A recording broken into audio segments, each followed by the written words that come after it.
Students, आज का हमारा डिस्कशन का टॉपिक है लक्ष्य बाजार व्यू रचना के चयन को प्रभावित करने वाले घटक या factors influencing the choice of target market strategy, या हम इसे लक्ष्य बाजार के चयन हेतु मार्गदर्शक सिद्धांत भी कह सकते हैं, यानी कि guiding principles for choosing target market.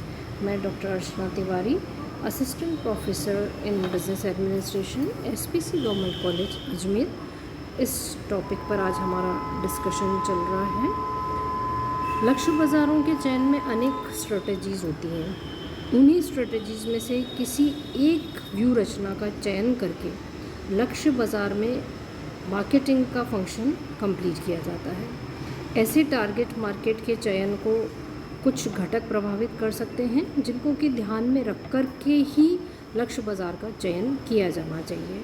तो वन बाय वन हम ये देखते हैं। पहला आता है संस्था के लक्ष्य एवं छवि या goals and image of the organization. Target market की व्यू रचना का चयन करते समय सबसे पहले संस्था के लक्ष्यों या उसकी इमेज को ध्यान में रखना चाहिए।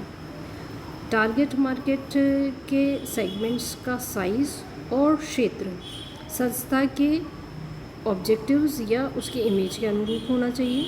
यदि संस्था राष्ट्रीय स्तर की इमेज रखती है और उसका लक्ष्य बाज़ार राष्ट्रीय बाज़ार में स्थान बनाना है, तो उसके अनुरूप उसे लक्ष्य बाज़ार का चयन करना पड़ता है। दूसरा आता है संस्था के संसाधन या कंपनी रिसोर्सेज।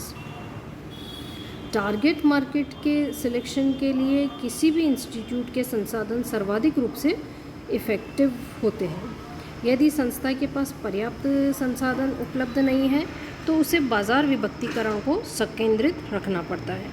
किसी एक या कुछ बाज़ार खंडों को ही लक्ष्य बाज़ार के रूप में चुनना भी पड़ता है। किंतु जिन संस्थाओं के पास पर्याप्त संसाधन हैं, वे विभेदीकृत या विभेद विहीन विपणन स्ट्रेटजी अपना सकते हैं।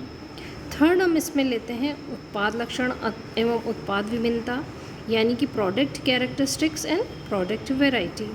अब प्रोडक्ट के फीचर्स या कैरेक्टरिस्टिक्स एवं प्रोडक्ट की वैरायटी भी मार्केट स्ट्रेटजी और लक्ष्य बाज़ारों के सिलेक्शन को इफ़ेक्ट करती है। यदि संस्था एक ही समान या एक ही प्रकार के उत्पादों का विपणन करती है, तो विभेद विहीन विपणन व्यू रचना अपना सकती है और संपूर्ण बाज़ार को एक ही बाज़ार खंड मानकर विपणन कार्य संपन्न कर सकती है। फॉर एग्ज़ाम्पल, नमक, गैस, केरोसिन, पेट्रोल आदि का सेल्समैन विभेद विहीन विपणन व्यू रचना अपना सकता है और संपूर्ण बाज़ार को एक ही बाज़ार खंड मान सकता है। लेकिन संस्था के उत्पादों के लक्षणों और गुणों में अंतर हो, तो उनके अनेक मॉडल हों, तो उनके लिए विभेदात्मक या सकेंद्रित सेंट्रलाइज्ड विपणन व्यू रचना अपनानी पड़ सकती है। विभेदात्मक विपणन व्यू रचना में कई बाज़ार खंडों के लक्ष्य बाज़ारों को चयन किया जाता है, जबकि सकेंद्रित विपणन व्यू रचना की दशा में केवल एक या कुछ समृद्ध बाज़ार खंडों का चयन किया जा सकता है। फॉर एग्ज़ाम्पल, मारुति की अनेक कारें हैं जिनमें भिन्न भिन्न विशेषताएँ हैं।